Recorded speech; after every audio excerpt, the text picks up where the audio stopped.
And if you're wondering how to talk to a potential investor about residential assisted living, I want to help get you prepared.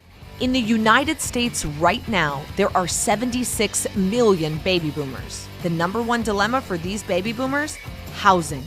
That dilemma can be your opportunity. Welcome to the Assisted Living Network podcast, where you can discover how just one residential assisted living home could secure your financial future forever.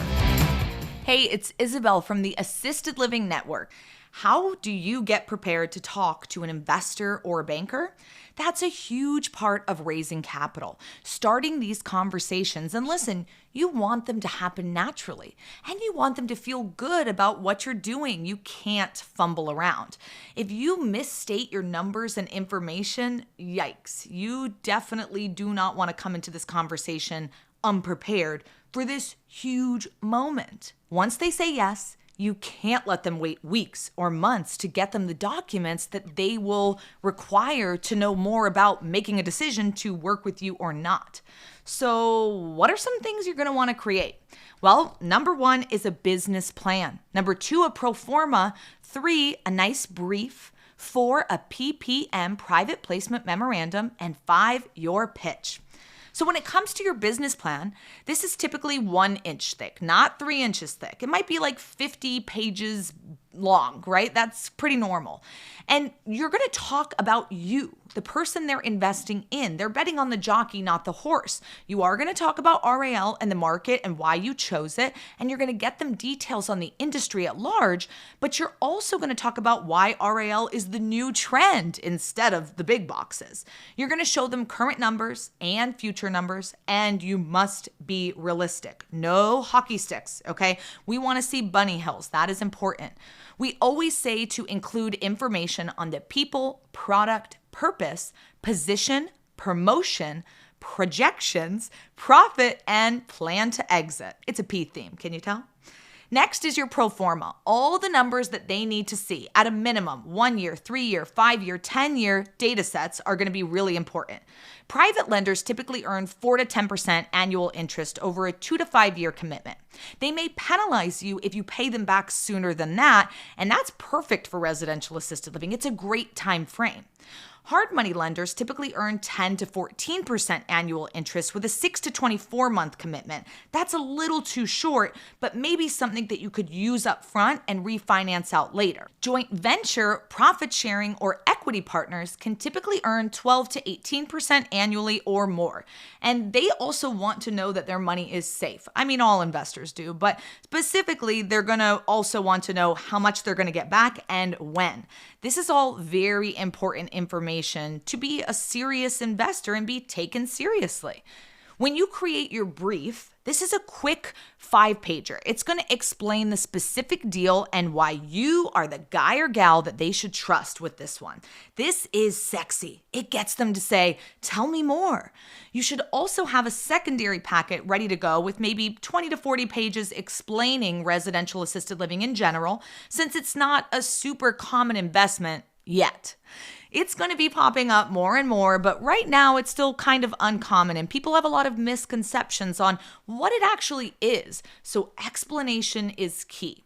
This document will answer all of their basic questions so that you don't have to send them to a training, right? You did the trainings and you don't want to have to repeat yourself over and over again. So let them learn through your briefing on the industry at large. Let them get all those details out right there. The next thing you need is your PPM, your private placement memorandum. This is used by business owners of privately held companies to attract a specific group of outside investors. For these investors, an offering memorandum or PPM is a way for them to understand the investment vehicle. Most PE, private equity funds, rely on Rule 506 of Reg D exemption from registrations for their securities offering. While Rule 506 does not technically require any specific disclosures to accredit investors, in practice, a PPM is used when raising money from institutional or qualified investors, according to the SEC.gov. Now, with all of these documents prepared, you can start preparing for that final piece of the puzzle. What the heck do you say? Your papers say a lot, but what comes out of your mouth is so vital. How do you attract the person who you want to invest in you to say those magical words, tell me more? I remember my dad was good friends with a gentleman, Kevin Harrington. He's one of the OG sharks from Shark Tank. And he had a meeting back in the day with not president, but businessman Donald Trump. We all remember him, okay? And in this meeting, Kevin tells the story where basically he had a meeting scheduled. He was so excited, had all this stuff prepared, and he thought the meeting was, for an hour long. That's what they had booked together, right?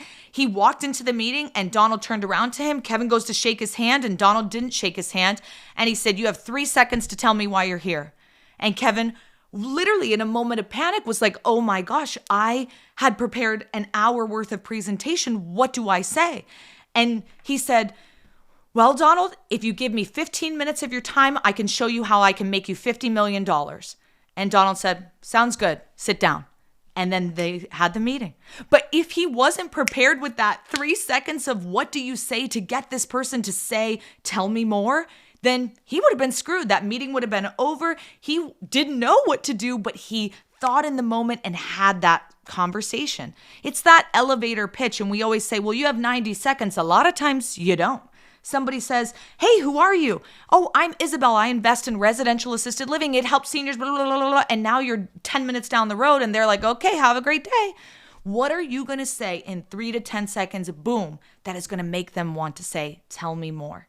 So learn from Kevin. He taught us that, and I just love that story. Let's be real. We're all tuned into the same channel, the WIIFM.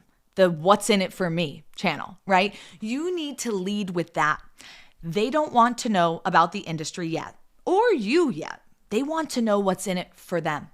And once they have that and they can quickly weigh if it's worth it or not to continue thinking on it or talking about it, then they'll want to know details. Then they'll want to know more about you and the specific deal in the industry at large. But don't overwhelm them at first. Think about, how can I give this person what they want? And what do most investors want? They want security, they want more capital, they want stability, and they want a deal that's going to give them great returns. You need to be prepared. Practice, practice, practice. You can never practice too much. As Colby always used to say, never get bored of the basics. At the end of the day, raising capital, it's an art, it's a skill. If you want to learn more about it, don't take it from me. Go to the experts, like the Real Estate Guys radio show event, Secrets of Successful Syndication. We've got a course, Pitch Masters Academy, that shows you a lot of these secrets and how to get in front of the right person and say what you need to say to lock down that next step, which is the tell me more. And once you're there, now it's time. Don't forget to like and share this episode and follow us wherever you listen to your favorite podcasts. Thanks for listening to the Assisted Living Network.